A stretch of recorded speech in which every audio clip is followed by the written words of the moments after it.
Hey there, my name is Evie. I'm 34 years old and recently I've had to make one of the hardest decisions of my life. Let me tell you a little bit about myself. When I was born, my parents were dirt poor. They had been planning to save up to have a child together, but my mom ended up getting pregnant. They didn't have the heart to abort the baby, so I was born. Now, before I was even born, my parents' relationship was rocky. My father would constantly yell at my mom for the smallest of things, and he'd very often be drunk out of his mind. My mom stayed by his side regardless because she was in love with him and thought that he was just going through a rough patch. It was not the easiest growing up in that household. My first ever memory was both of them yelling at me for something small I did. When my father wasn't yelling at mom, he would yell at me. And I'm not talking about the regular kind of yelling when someone's upset with you. I'm talking about yelling so loud that your face goes red and your eyes look crazy. As you can guess, that was not very nice to go through when I was a child. Whenever my father yelled at my mom and she got frustrated, she would take it out on me. So no matter what, I ended up being the punching bag for both of them. When I was 10 years old, my father randomly took off one day. He told my mom and I, while he was in the middle of screaming at us about something, that he was sick and tired of us. He told us that he'd be leaving. My mom and I tried to stop him over and over again, but he didn't listen. A month or so after he left, my mom found out that he had been cheating on her with another woman, and the reason he left was because he had gotten her pregnant. He wanted to be with her instead of his existing family. That broke my mother. She became a shell of the person she used to be, and that only scared me more. I did my best to be as good of a kid as I could be, but somehow, no matter what I did, it was never good enough.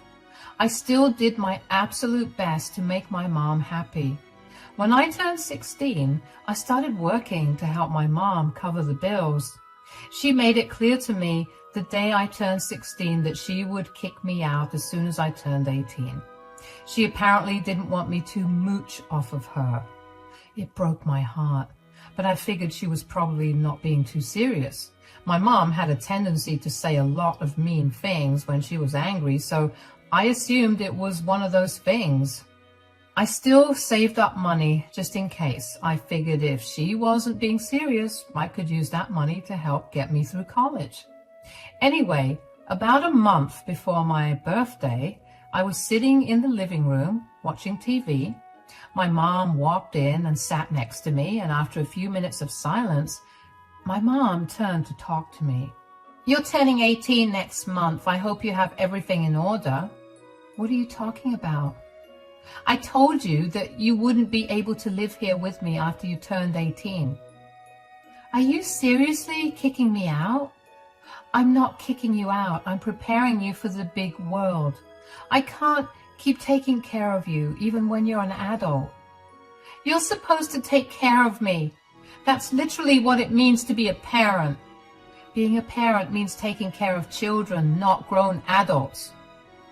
Do you seriously think that as soon as I turn 18, I'll magically gain the insights of an adult? I'm still a child. I haven't even left my teens yet." "All I'm hearing are excuses. I've been telling you since you turned 16 that you would no longer be able to live in my house as soon as you turned 18. What if I paid you rent and contributed towards groceries? That's still me being an adult, right?" "Absolutely not. That's taking the easy way out. And I want you to be well equipped for the future.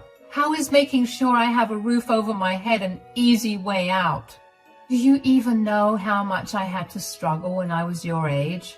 You're lucky I didn't make you pay me rent the second you started earning money of your own. I've given you more than enough time to prepare yourself for the future. And if you haven't, that just shows me that you definitely need this."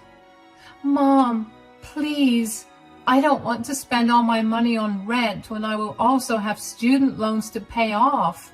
My university is literally half an hour away from here, and I was thinking of commuting back and forth every day.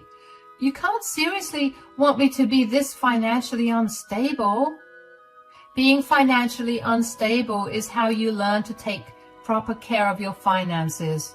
I don't want to hear any more of your whining.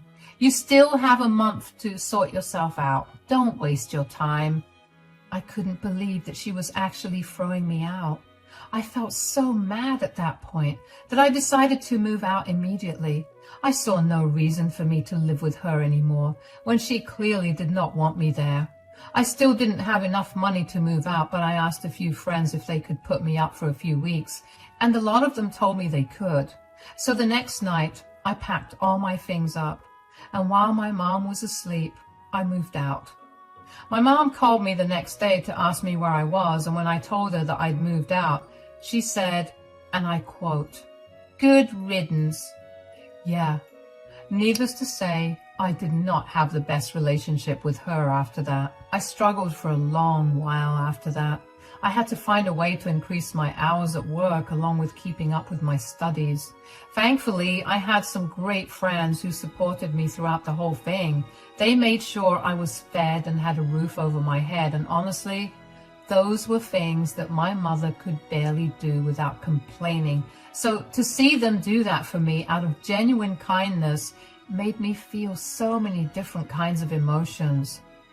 I knew then that I had to work as hard as I could to break out of the cycle that my mom had put me in. About 6 months after I moved out of my mother's house, I managed to save up enough to rent an apartment that was a little further away from my university.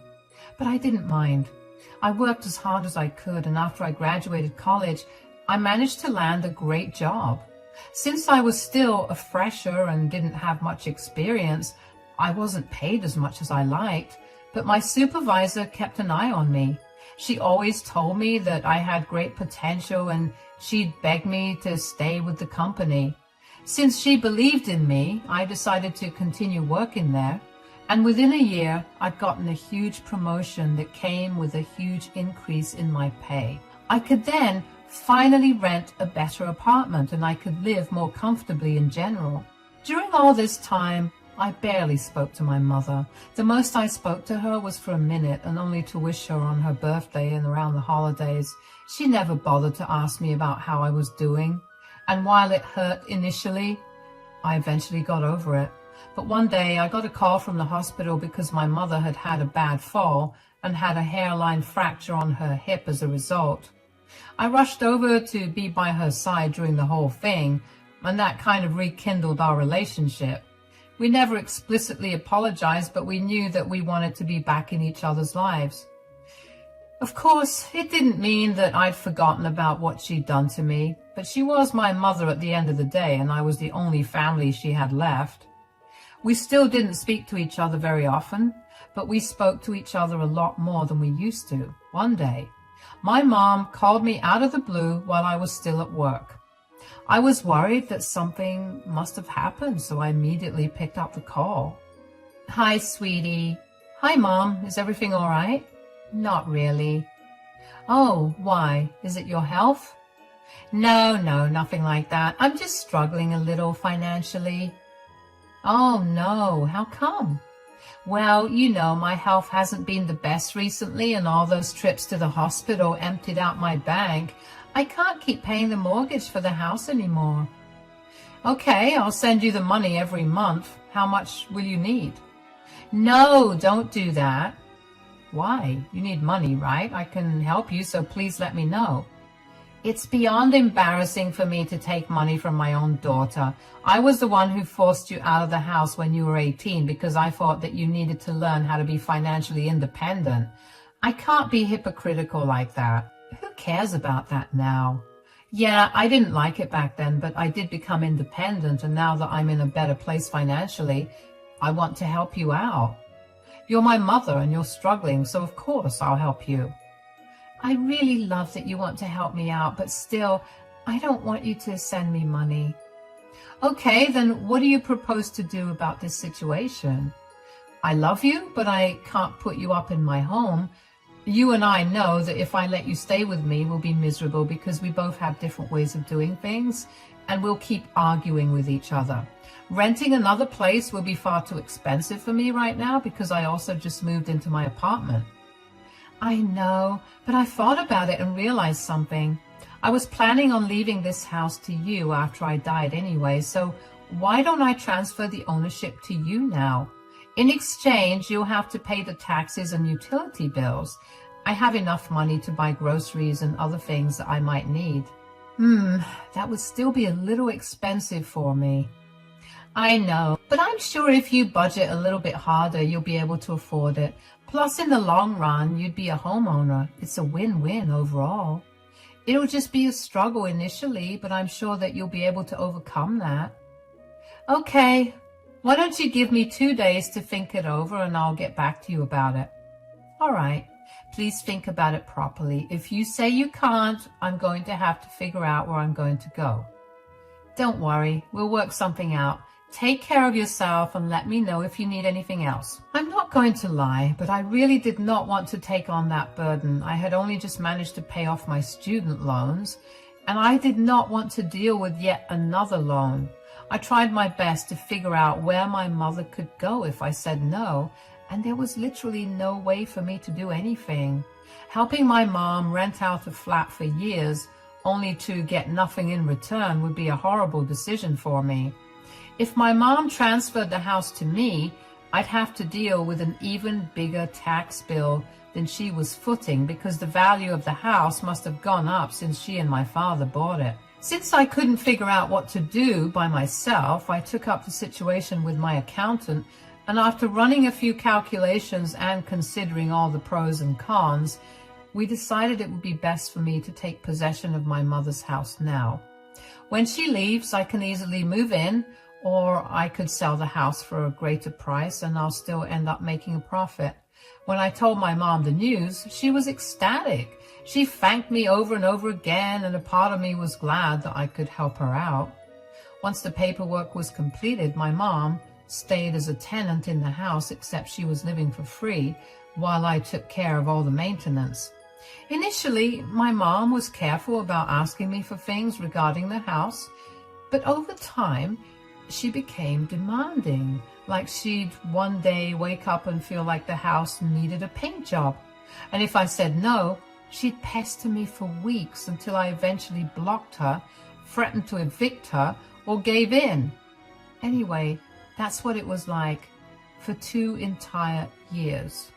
My relationship with my mother somehow improved and worsened at the same time, and I have no idea how that's even possible. One day, though, while I was in the middle of a meeting, my mom began spamming my phone with calls. I couldn't answer at that moment, but I couldn't help but feel something was seriously wrong because she never spammed me like that, even when she needed something desperately. As soon as the meeting was done, I called her back. Hi, Mom. Sorry, I couldn't pick up your call earlier. I was busy. Hi, darling. It's okay. I called you because I needed to ask you about something. Okay, what is it? So I recently met someone. Oh, like romantically? Well, technically, the romance has always been there. He was just absent for a while. What do you mean? Stop beating around the bush and just tell me already. Your dad came back. What? I know that you aren't exactly his biggest fan. Biggest fan? He literally abandoned both of us when I was 10 years old because he was sick and tired of us. He impregnated another woman and played the perfect father for those kids while we struggled to get by. I know, but he came back last month and he's been showing me how much he regrets leaving us behind. He's a changed man, Evie, so I've decided to give him another shot. You cannot be serious. I am. I know you don't agree with it, but this is my life. You have no say in what I do. Why did you even call me to tell me about this then? Because I want to give this house back to him. What? Are you out of your mind? The house had always been his. He gave it to me right before he left because he pitied me. Now that he's back, I want him to have his house back. I'm not giving him that house. Since that house is in my name, I also want him out of there. I only allowed you to stay there. If he wants to live there, I expect him to pay me rent. You can't make your father pay rent for a place he owned. First of all, he is not my father. He was not there for me at all, and as far as I'm concerned, my father died when I was 10.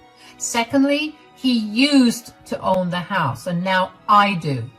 If you sold your house to someone else and then asked the buyers if you could live there, would you not pay them rent for it? You never bought it from me, though.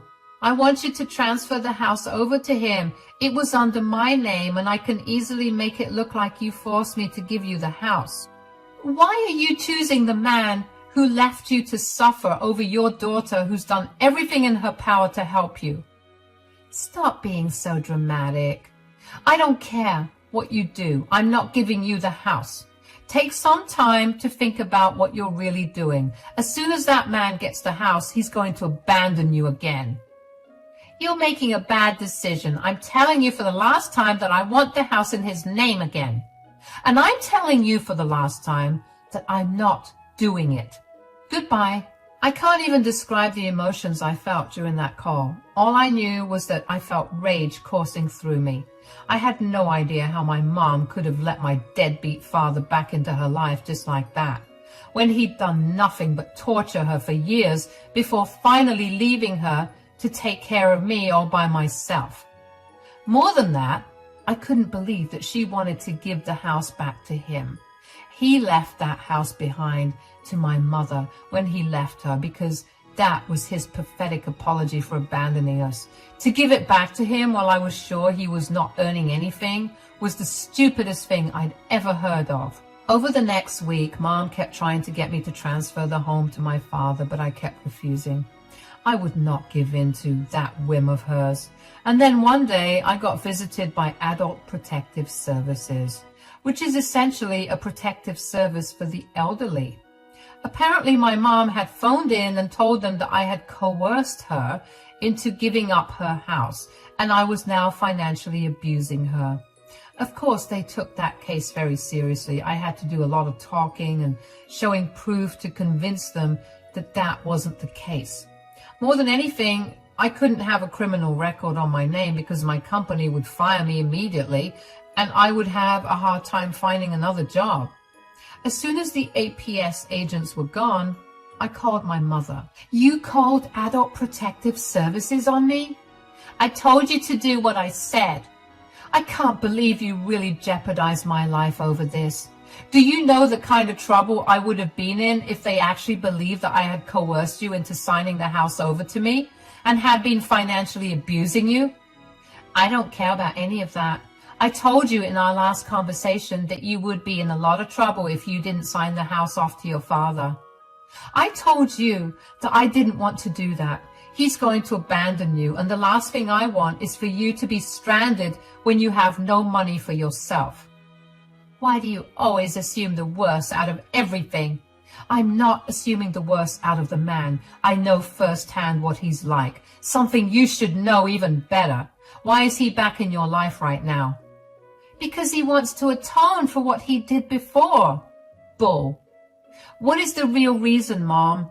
That man has no heart. Why did he abandon his family for his previous one, 20 years after he left us? Well, he was having an affair with another woman and his previous wife found out, so she divorced him.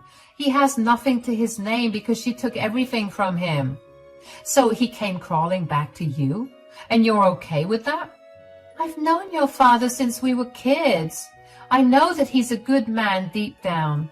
He's made a few mistakes over the last few years, but he realized them and he's working hard to make up for them.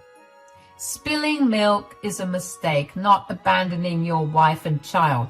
He wants the house for something else. I will not let you fall for this trap. I'm not stupid enough to not know when someone is playing with me. I don't need you to protect me. You need to sign over the house to him or I will make things even worse for you. Don't think I won't fabricate evidence against you. Wow. Why are you so adamant about this? What is that man possibly doing to make up for the past 20 years that you're willing to throw your daughter under the bus this way? He's doing all the things he never did, and I can see how much he's hurting over what he did to us. I want to help him, and I know this is the best thing I can do for him. Does he have any money, or are you supporting him? I am, but that's none of your concern.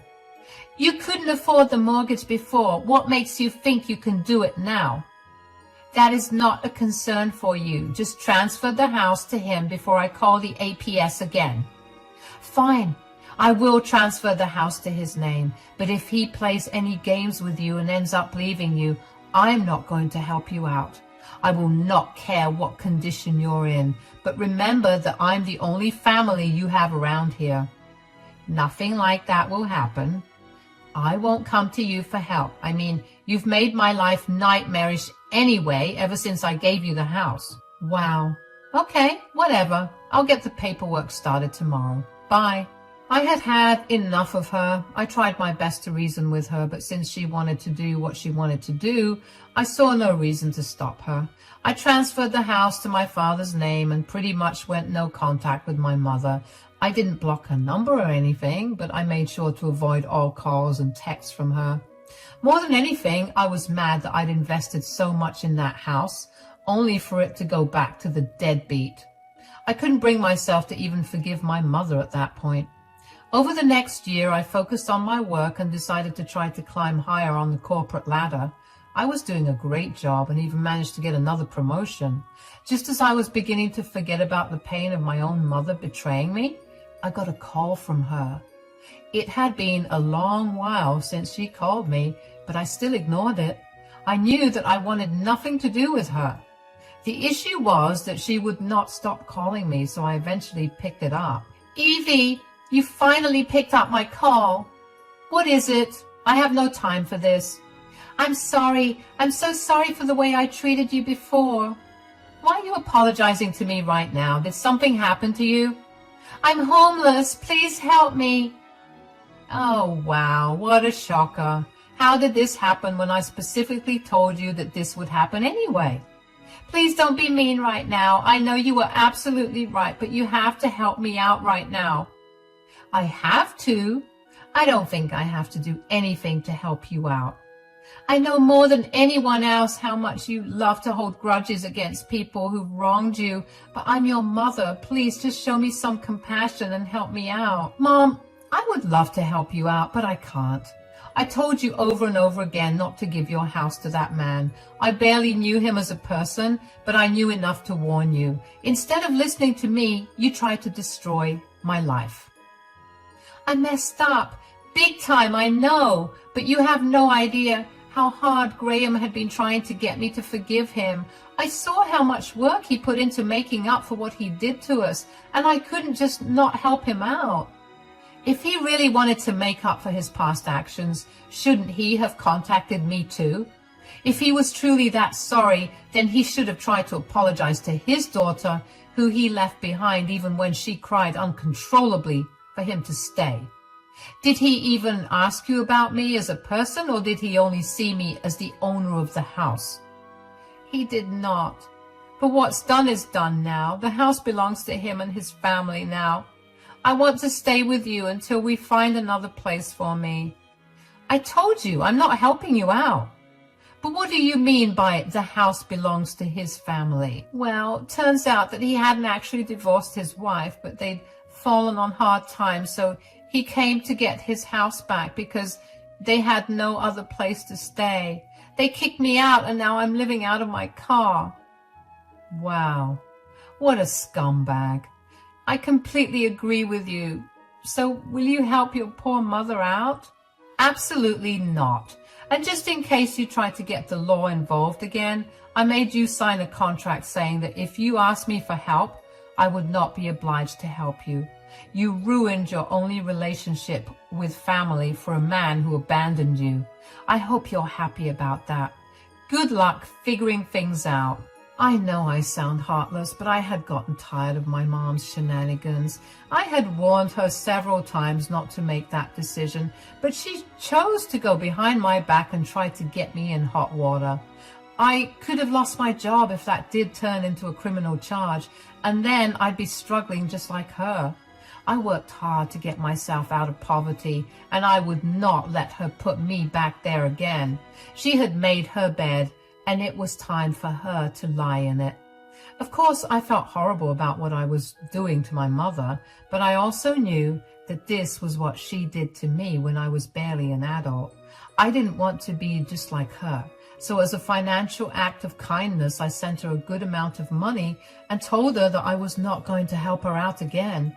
I got a few calls from her friends telling me how horrible I was, but I reminded them all that she had brought this on herself.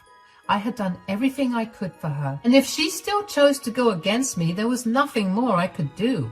I also encouraged them to take her in since I was horrible for doing that to her, and all of them went silent after that. I heard that a few of them had helped her out, but there was not much they could do for her either. My mother ended up getting government aid, and she's just barely getting by. I hate to see her like this, but she has to suffer the consequences of her actions. Thankfully, she hasn't caused me any more trouble. She realized pretty quickly how fast her signing the contract with me backfired. She blocked me everywhere, but not before texting me a bunch of curses and calling me a worthless, useless brat. So I guess I dodged a whole bullet there. It's been hard to come to terms with my decision, but I've been in therapy, and my therapist helped me realize just how much of a doormat I had been with my mom. I did whatever she said, just because I felt obligated to, and I had suppressed all my negative emotions towards her for years. She'd hurt me so many times and in so many ways that I grew numb to her actions. I'm glad I finally stood up for myself, because I know that if I had given in and helped her out, I would not have been in a good place mentally. I'm sure that my mother will be able to get through this, and if she really needs me, I'll help her out. For now, she'll need to struggle a little bit and learn from her mistakes. I finally feel like I can breathe freely now, and I'm going to make the most of it. Not owning the house has cleared my budget by a lot, so I'm treating myself to a lot of things I missed out on over the last few years. As bleak as things may look for me right now,